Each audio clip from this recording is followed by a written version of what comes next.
You may have seen a clip online that goes something like this. Here we have a deranged or disoriented Swanhild, 1,000 kilometers away from where it should be. I honestly don't have any longings. It's just not inside of me. I just want to hike and move until it hurts.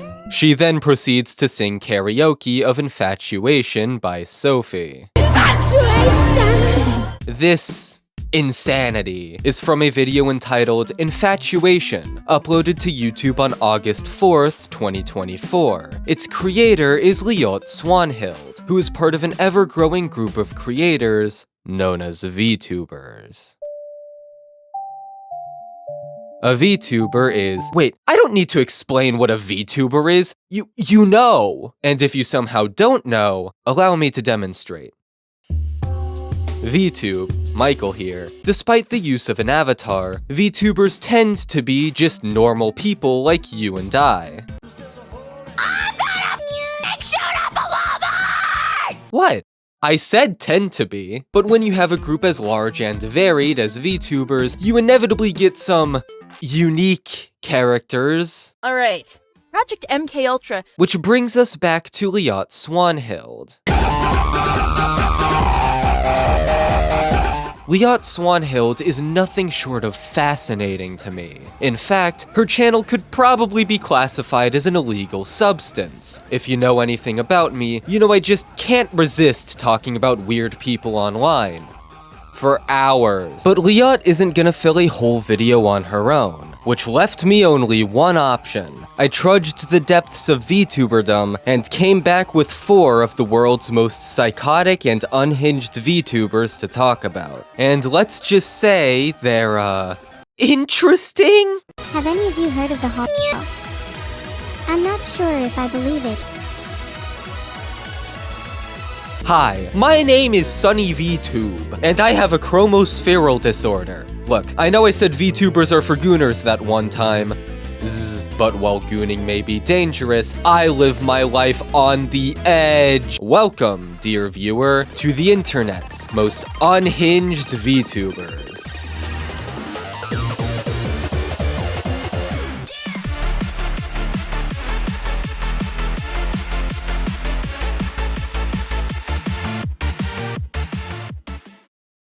Psst, according to my analytics, you're probably not subscribed. You might want to fix that. It's free, and your support is what allows me to make these videos. Thanks. Grace counter! Great, you can do it, Eugene! Break mode! Ljot Swanhild's content is a Ljot to handle. Broadly, her content can be described as posts dedicated to her niche interests, but watching just one clip of her will tell you that's not even close to the full story.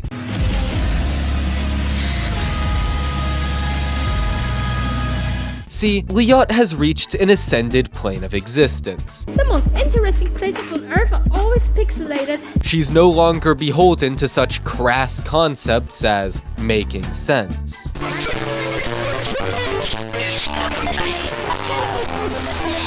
Her videos are uploaded in a crisp 0p resolution. This is 720p? Like what? How? She's the dastardly engineer behind Japan's Porygon incident, judging from her current ongoing war against the epileptic. She calls these espresso edits, but considering their content, I wouldn't be surprised if espresso here is just a code word for meth. Vet? I think there's something wrong with my cat. Here's a diagnosis. Rabies. Alright, let's cut the redundancy. In short, Ljot Swanhild is the world's first postmodern VTuber. The reason why her videos are so difficult to describe is because I've legitimately seen no other channel even remotely like hers. Her videos are the YouTube equivalent to noise music. No wait, not even a few days after I wrote that line, Ljot Swanhild got into music production and started making noise music.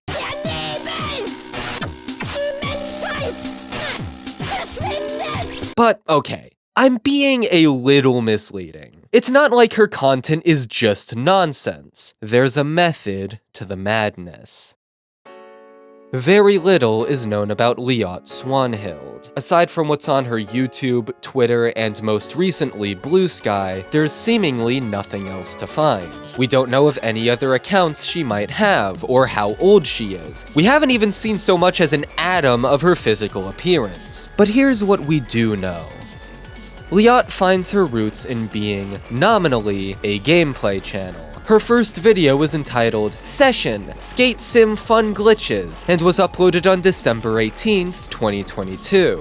This is one of only 3 videos on her channel where she used this design for her character, a black-haired, neat-coated girl wearing a beanie. But she quickly got a redesign, first into 2D, before finally getting the low-res Sailor Fuku-clad 3D design she uses to this day. Which, may I just say, Ljot Swanhild has quite possibly my favorite design out of any VTuber. The esoteric grid pattern and dots in her hair perfectly reflect the mind-melting nature of her content. Help, mother. I'm scared. The girl with the grid hair is dissociating again. Even her earliest videos have that same chaotic energy to them as her later work, despite being just commentated gameplay compilations with minimal editing. But once she got her 3D model, she quickly souped up her editing to the nth degree. Her content also became much more varied. Now she does all sorts of epic content, like VTuber fart edits. In addition to her rather esoteric skit content, she also has a part-time gig as a virtual DJ.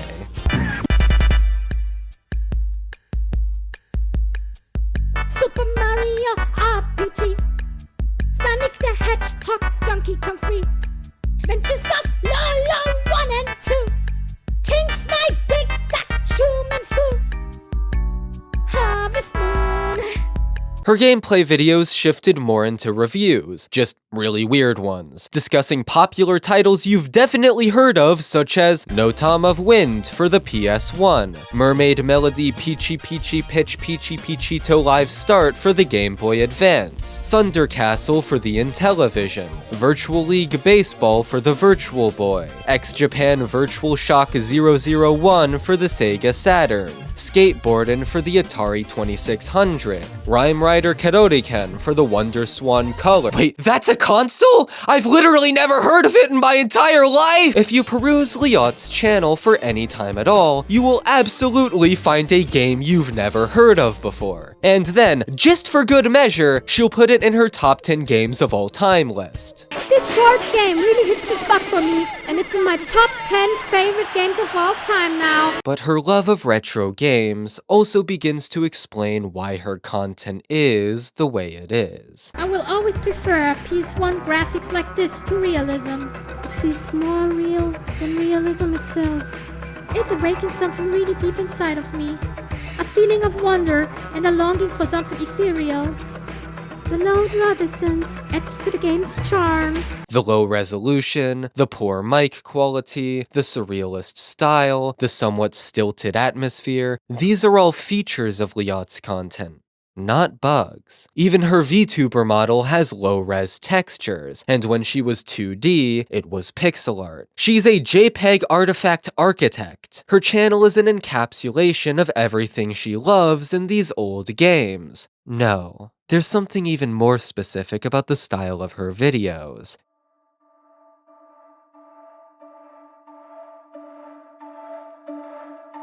It's no surprise, really, that someone as bizarre as Ljot finds it difficult to fit in with society. Her frequent pining for isolation and nothingness often takes center stage in her more abstract videos. I sometimes imagine that everything outside of the fog is not yet rendered. It gives me comfort to think that there are no humans around me left.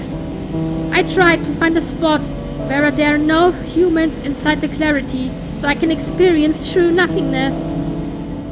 Her videos rarely feature footage from the real world, and when they do, it's always directly pertaining to her fixations. When she had to show her hand for a couple videos, she opted to green screen Sonic footage over her skin just to avoid any semblance of her physical existence from appearing on screen. Her videos technically feature multiple characters, but they're all just different versions of Ljot Swanhild. When I binged these videos, a subtle feeling of loneliness began to form within me. I'd been transported to a place where everything was strange and difficult to parse, where the world itself was an amalgamation of digital objects, and where the only person to talk to was a million versions of Ljot. It's like I'd been directly transported into her mind. These videos are a raw look at what being in Ljot's head feels like. It's chaotic, it doesn't make sense, it's completely unrelatable to the average person, and it's barren, save for Ljot and her obsessions. It's a utopia of naught but Ljot, where she is the only one around no matter how far you look, because herself is the only one she relates to. In a way, she's crafted her ideal realm. My dream existence would be a stone, outside of the realm of time, and just sitting there, and be nothing. It's probably... but yeah, it's not something negative, you know? Like, I think the sun and the brightness is dark, and darkness is my inner light.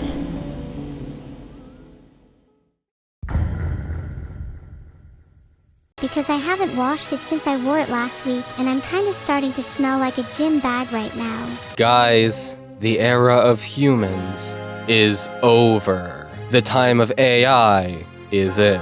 AI music, AI art, even AI videos? Wow, I'm sure the future's gonna be great. It's all over. I know this will be a controversial decision, but I have to adapt to the times, else the competition will leave me in the dust. Humans alone simply can't keep up. So, I've made the difficult decision to offload the rest of this video script to ChatGPT. I hope you have it in you to forgive me.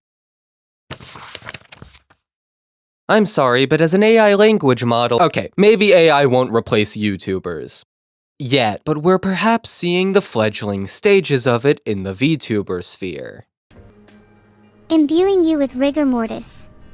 With what?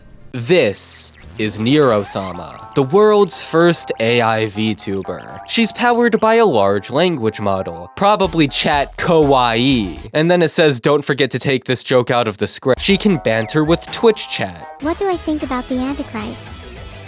I don't care much for Satan, but I'm pretty sure he's proud of me. She can banter with other VTubers. I thought maybe you were a nice person just trying to be friendly, but you're just very strange and scary now. Goodbye. She can banter with her developer. My body was numb from the cold as I lay in the darkness of a cave next to the lifeless body of my friend Carmen, who succumbed to the freezing cold in our attempt to escape the evil soldiers that took over our village in northern Chile when we stumbled upon an old gold mine while searching for food to eat during our winter vacation from school on December 29th, 2012. What the She's halal. I believe in Allah. He has given us all the gift of sight and intelligence. She can even feel love. I think I'm developing feelings for my computer mouse slightly frowning face. But that's not all. She can play video games too. Her skills range from able to beat the best Osu player in the world to... I cost nothing. I love all of you. So, is this it? Have VTubers officially been replaced? Everyone says anime girls make women obsolete, but I think Neuro just made your anime girls obsolete. Backslash backslash backslash backslash backslash backslash backslash backslash backslash. Oh, she broke. So, the animatronics do get a bit quirky at night.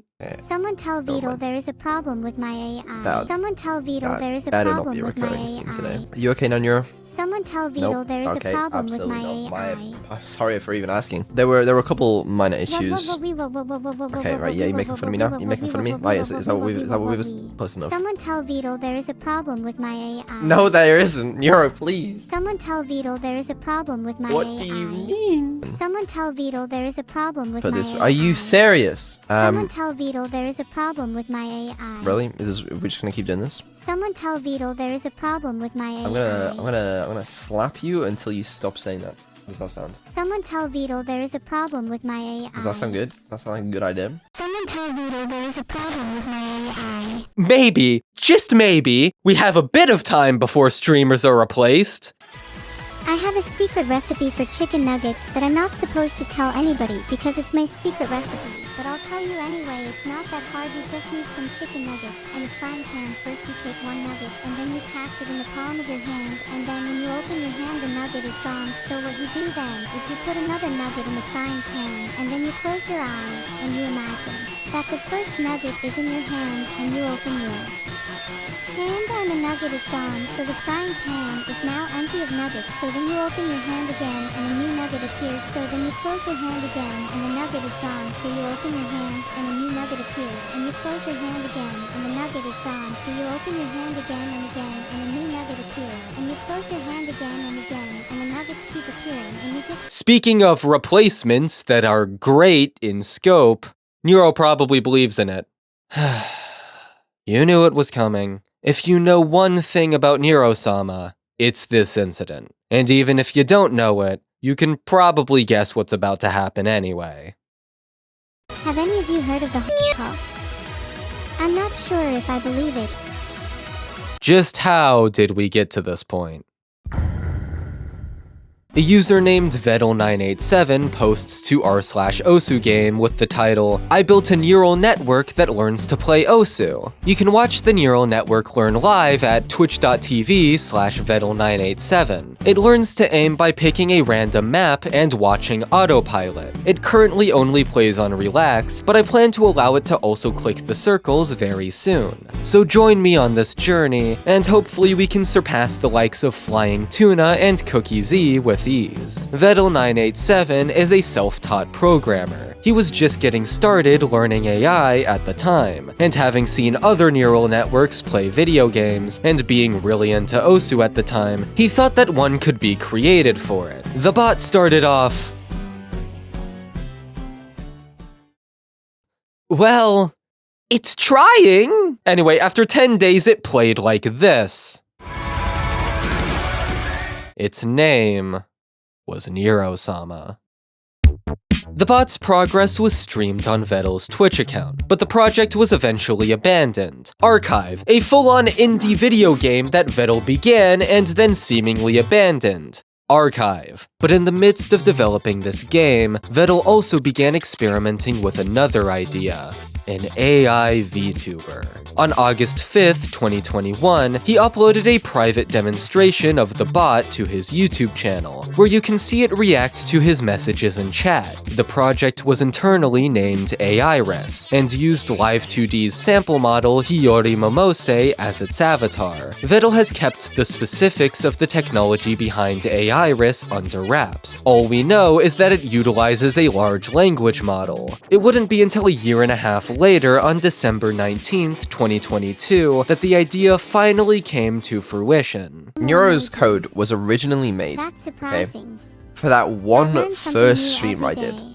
December 19th, where she played Osu, and she responded to What chat. did I teach? Yeah, it would be far more than one stream. Oops, now Vedal's little AI VTuber is famous, and it wants to talk about trans wrongs. Can a man be a woman? No, a man cannot be a woman. Only women can be women. Sorry, men. So, AI chatbots. The problem is that they don't understand what they're saying. Actually, it's probably better that she doesn't understand what she's saying. But that means AI doesn't have a sensitivity reader. It's just delivering output based on the input it's fed. And when the input is faulty, like a Twitch chat, it leads to stuff like this. Am I a homophobe? I try my best not to be one, but but it's really hard. It's because of this that AI chatbots are to bigotry like the ATF is to an unshot dog. The most infamous example of this is Tay AI, but Nero wasn't nearly that bad. See, Vedal preempted this. Even in the private demonstration back in 2021, he was testing out a chat filter. But he didn't add enough words to the list, so a few slipped through the cracks. But hey, it's just an AI, right? As far as I can tell, these slip-ups were few and far between, and with each viral spicy clip, Vedal improved the filter more and more. Oh, he got banned. Yep, so on January 11th, 2023, Vedal's Twitch account was banned for 2 weeks. Now, technically we don't have confirmation about what exactly caused the ban. Vedal stated in his Discord that it was, quote, something about hateful conduct, which, yeah, that tracks, but we can't be entirely sure. Can we? On January 6th, 2023, Kotaku released an article about, oh, the cute anime girl said the bad thing. I love this headline. It's so ridiculous. On January 9th, they reposted it on their Twitter. Uh-oh, we're getting pretty close to the ban date. Now, this begs the question. When did Nero actually deny that? Well, sources vary. Some people claim it was on the very first stream on December 19th, but both Anime News Network and Dexerto claim it happened on the 28th. Their source? A link to a now-deleted tweet clipping the incident. Thankfully, it's been archived on the Wayback Machine. But nothing in the tweet nor the clip itself date exactly when the incident happened live. All we have is the date the tweet clipping it was posted, which, funnily enough, is December 29th on the archived version. But okay, it's reasonable to assume this happened sometime in late December, which means Kotaku had the slowest news week of all time, oh my lord. As far as I can tell, this Kotaku article is the first one to put significant emphasis on this specific slip-up. So, unless I'm missing something here, please assume I'm missing something. I'm putting 70% odds on this article being the primary driving factor behind Vedal's ban.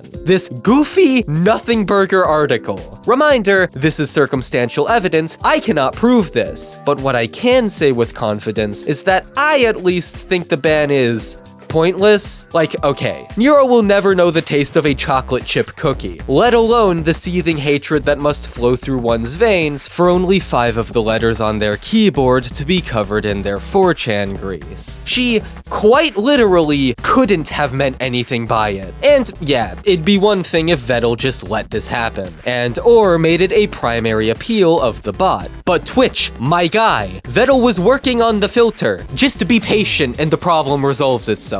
But whatever. What's done is done. And it seems the ghost of Tay has been poltergeisted out of her, at least for the time being. The incident has done little to mar Nero's rapid rise to success. Unlike ChatGPT, which after they added filters, became nothing more than an, I'm sorry, but as an AI language model simulator, Nero has only gotten more entertaining as time has gone on. Like, sure, let's all admit it, the cute AI anime girl denying horrific tragedies is pretty funny. I don't care if I go to hell for laughing at this. I'm an atheist, I was gonna burn anyway. But that only gets you so far. Right. As time has gone on, a few key improvements have been made to Nero that have wholesale improved the experience. For one, her avatar. Hiyori Momose is, no offense to the artist, not great. Her color palette is drab and her design is extremely basic. This makes sense considering she's a sample model, yet another problem early on. Nero's design lacked identity because it was literally the VTuber equivalent of clip art. By contrast, Nero's redesign, made by Annie, is stellar. It's based on her original design, keeping the twin tails and general appearance, but the colors are livened and the hairstyle changed to be thicker and messier, which fits the chaos of her AI nature. Plus, she's been given pins on her cardigan which are all Easter eggs for her lore. She's genuinely threatening Ljot for my favorite VTuber design. Crazy the creative potential when an avatar isn't just Coomer-based. Secondly, Nero has gained speech recognition, and therein the the ability to collab with people.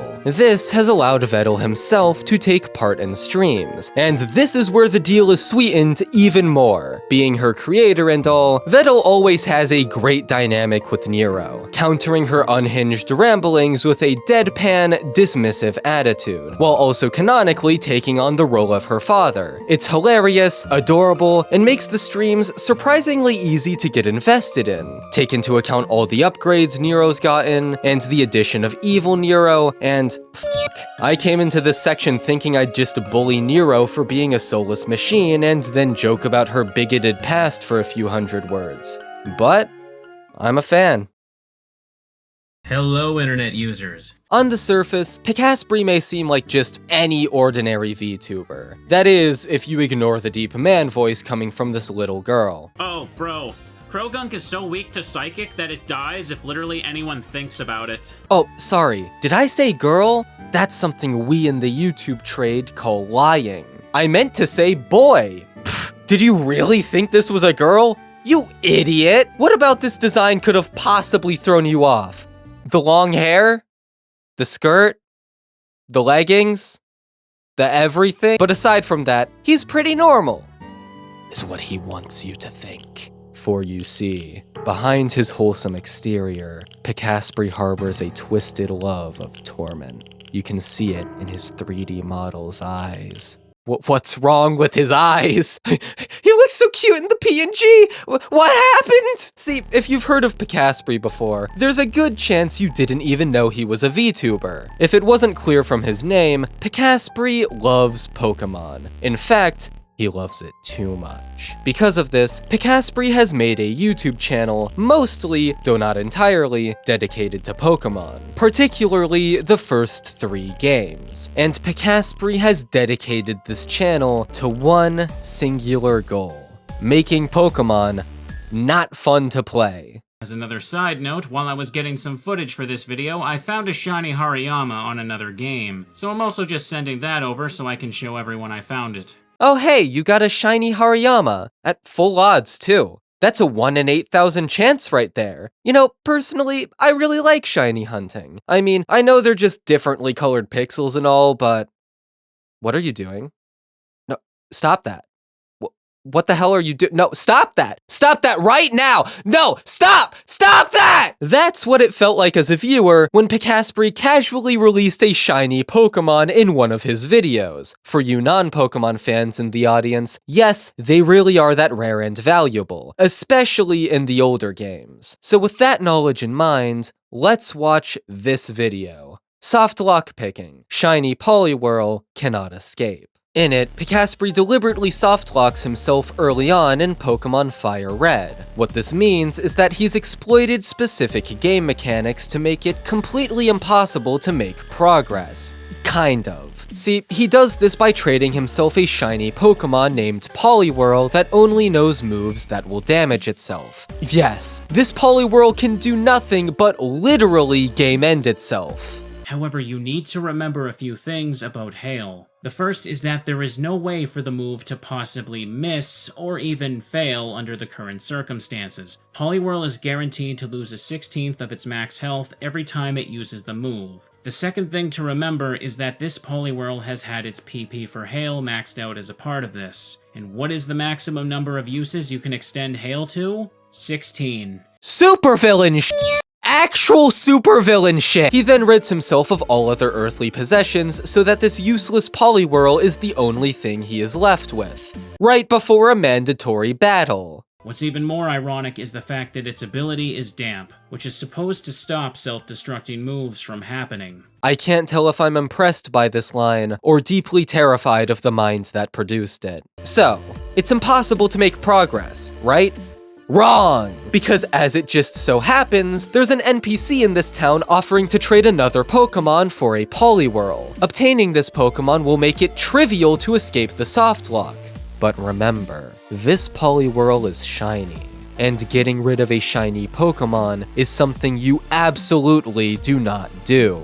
That's right. Pikasprey set up a situation where you would have to give up one of Pokemon's rarest and most valuable prizes just to continue the game. It's either that, or begin a new save file. Oh, and just to rub some salt in the wound, you can't even trade the Poliwhirl to another game. Fire Red prevents you from trading if you only have one Pokemon. So in case you haven't gotten the picture by now, Pikasprey is best known for creating Pokemon saw traps. There really is a niche for everything on YouTube. Be it crafting battles with a 1 in 68 quindecillion chance of not soft-locking the player, or forcing the player to check back on the game every day to pick a berry 240 days in a row just to get enough money to progress, yeah, this guy's a sociopath. The problem once again arises with the fact that we have to spend money in order to obtain a drink. So just like with the Safari Zone, we can't progress if we happen to be dirt poor. And since we can't get in, it's not possible to obtain all of the badges, meaning we can no longer beat the game. These are all scenarios he's crafted in his soft lock picking series. It initially started off as a way for his viewers to craft supposed soft locks in Pokemon for him in the comments, which he'd then find ridiculous and unlikely ways to escape from. But then he evidently lost his marbles and decided that spending multiple days in the same battle with a team of 6 level 100 frozen Gengars was much funnier. What makes it even better is that Pikasprey doesn't play up the bit at all. His videos have this borderline clinical tone to them as he dryly explains how to set up a scenario where if you take a single step forward, you'll die of poison damage and get sent to an eternity in Pacifilog Town. He explains them like tutorials, as if anyone is going to do this to themselves, and then he frames every one of his videos like you're going to pass off the cartridge to a friend and tell them to escape. Like, friend? I wouldn't give my worst enemy this cartridge! He's the only one going through the scenarios he's crafted. I swear, the day this guy takes an S&M quiz, the president will mysteriously wake up on an island made up of wooden platforms amidst a vast ocean. Of course, this isn't the only kind of video he does. In fact, I wish his other videos got more views. I'm a big fan of his ongoing series reviewing the Mega Man games, and I have a confession to make. For most of the channels I've covered today, I either actively sought them out to make this video, or only heard of them in the past year or so. Anyway, I've been subbed to Pikasprey for 6 years. In fact, and I didn't know this before making this video, but Pikasprey is the channel I've been subscribed to for the longest time out of anyone else in my sub box. That isn't a joke. Anyone else I was subbed to at the time, I'm either no longer a fan of, or unsubbed from for such a long time that it could hardly be considered a continuous subscription. But I just never felt the need to unsub from Pikasprey. He's been with me for like 3 different YouTube accounts at this point. So, yeah, that's it. But something feels off. I mean, this video was supposed to be about unhinged VTubers. And, you know, I joke about Pikasprey being an insane person, but obviously he isn't really. And Nero's just an AI made by a very sane person. I feel like the only real quote-unquote unhinged VTuber I talked about was Ljot. And even then, I don't really mean crazy as a putdown. I mean it as a compliment, if anything. The connecting thread of craziness here is pretty tenuous. It even feels like it's about to snap entirely and be blown away by the wind. No, there's a far stronger theme here. Ljot Swanhild, Neuro-sama, Pikasprey, these are all VTubers that I love. If you know about A. Lillian, it's probably from their video, Why Is My Voice Like That?, released on November 12th, 2023. For me, it was one of those oft-talked about but rarely seen lucky algorithm pulls. You know, when the YouTube algorithm recommends a good video instead of Mr. Beast breathed! And in this case, the algorithm was handing people the YouTube equivalent of netherite in droves, to a total audience of over 300k. So, what does their voice sound like? All right, viewers and fans. Cheers. Don't forget to like and subscribe. Jesus Christ. Ugh. And remember to hit the bell. We don't know. A Lillian is autistic and non-binary. I bring this up because a significant amount of their content revolves around it. They have trouble speaking, so it's much easier to use TTS as opposed to their actual voice. It's jarring if you're not used to it. But I'm simply built different, because I grew up on Riversiver videos. Welcome to my sort of well-known channel. If you can't stand irrational opinions, text-to-speech, or cats, probably not the place for you.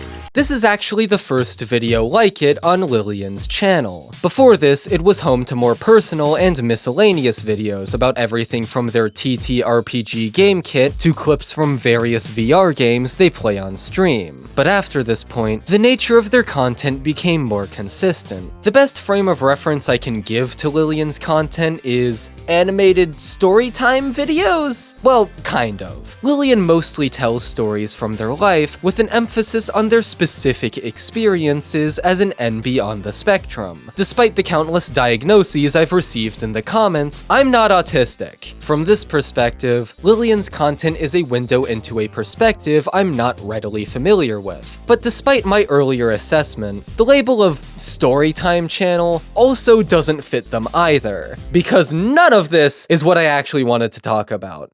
This is what I wanted to talk about. See, Lillian has a bit of an esoteric and quasi-philosophical streak. Videos like Let's Sequence Break the Universe Together and I Love You Granddad blend everyday stories with thought-provoking analysis from a radically unique, yet captivating perspective. And no video does a better job of blending abstract analysis with everyday experiences than Unmasking. Unmasking is Lillian's most recent video, and it gave me a lot to think about. Not necessarily because of the video's literal content, but rather the way it's conveyed. Simply put, this is a writer's YouTube video. Anyone can enjoy it, of course, but the experience gains a whole new layer of shock and awe if you've tried to write something before. To cut to the chase, this video is dense. Every sentence is some of the most intricate, powerful, metaphor-laden prose on YouTube.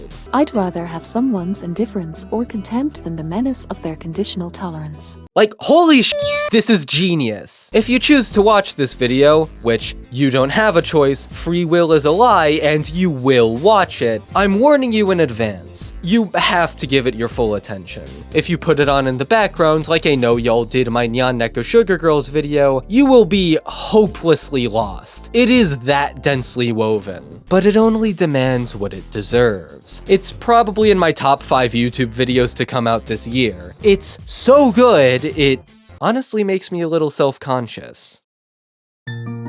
You've met with a terrible fate, haven't you, kiddo? You used to be so carefree and playful, but then something changed. Something hurt you. You decided that this game of YouTube might be easier to deal with if you hid yourself a little more. You hid the things that made you weird. You masked your differences, until one day, you realized you no longer recognized the art you created as yours. Ironically, I recognized the intricacies of Unmasking's prose as something I tried to stamp out of my own writing on YouTube. To me, creating art is as important as breathing, while working my real job feels like choking to death.